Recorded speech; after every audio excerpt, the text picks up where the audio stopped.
Okay, so today we're going to be doing a review for the Hiya Toys Aliens Colonial Marines Xenomorph Boiler, or the Boiler Alien.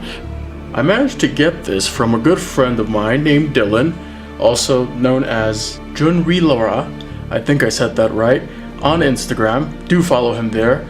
And he's also the admin of the Monster and Mech Photography Club that I always like to plug at the end of my videos. And in case you haven't checked it out, please do join the club if you're a fan of taking pictures of your monsters, mechs. This is kind of like an awesome little loot crate he put together for me. Managed to get me some Godzilla in Hell comic books, which I've been really looking forward to looking through. So he managed to throw this awesome Predator pin in there.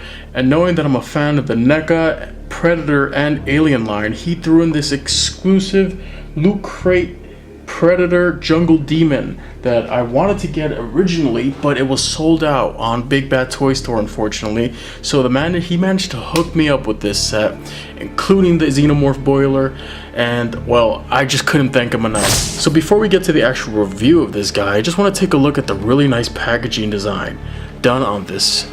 As you can see, you got a really nice packaging with a nice matte finish here. And it says Aliens Colonial Marines on it, but you got a really nice graphic of like a bunch of Xenomorphs. And on the back, you get just a couple pictures of the Xenomorph Boiler in action. So let's get this guy out of his packaging so we can take a look inside. You also get this really cool United States Colonial Marine Corps logo in the back of the packaging. So out of the box, you get all these accessories with the Boiler Xenomorph, and it's really cool. You get 3 pairs of alternate hands, you get a stand, a facehugger, and an egg base. So the base is pretty standard, just looks like a typical base vent. So as you can see, the paint job on this egg is really nicely done. Now, it's not transparent or anything like that, but it's still a really cool accessory. You see you got the logo for Hiya Toys underneath, which is unpainted, but the rest of the detail and the paint on it is really nicely done. And from the looks of it, there's not that much detail inside the actual egg, except for these parts that are sprouting out. But overall, a really nice egg accessory. And of course, you get the facehugger. And this facehugger is really small, but the detail is pretty damn good. And you can see on the bottom, you got the nice detail, the typical facehugger underneath. Not too much color down there, but a decent amount. As you can see, you get the nice little area where the facehugger makes you deep-throated and makes you have its bibis. So the tail is not on a bendy wire like the NECA figures, but it's a really nice looking tail. It's sticking up in a nice curve here, so the facehugger looks like it's just basically running across the field to give you its bibis. And the extra pair of hands, while not really that much different from each other, do give you nice options to change the hands if you want to make it look a little different. It really doesn't, like I said, it really doesn't make a difference to me. I really don't like extra hands accessories, but it's nice to have, I guess. So somebody's gonna make use of these guys. And here we have the actual Boiler Alien itself. And as you can see, it's got a lot of really nice detail that we're gonna get into right now and take a look at it. So let's check it out. So clocking in at around 4 inches high, I would say that this guy is definitely not in scale with the other NECA Xenomorphs that I have in my collection, but you know what? That's okay.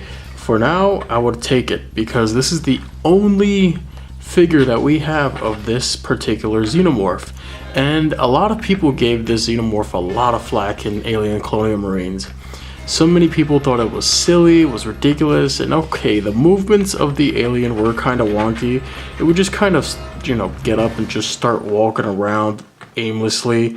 Not being able to see, these Xenomorphs have to rely on their sense of smell and hearing in order to track down their prey, to which they start glowing once they're agitated, and they basically suicide bomb you and explode into a bunch of acid.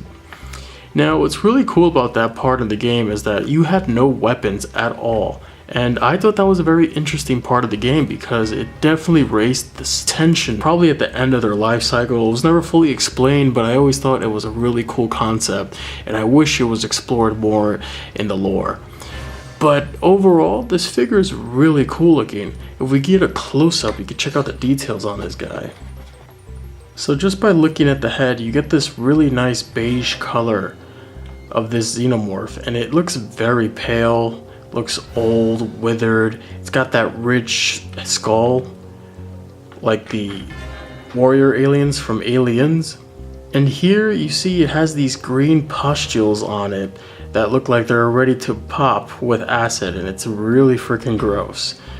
Get really nice detail on this guy though, underneath the skull. And you look at its face, you can see that it's missing most of its teeth. There are no fangs.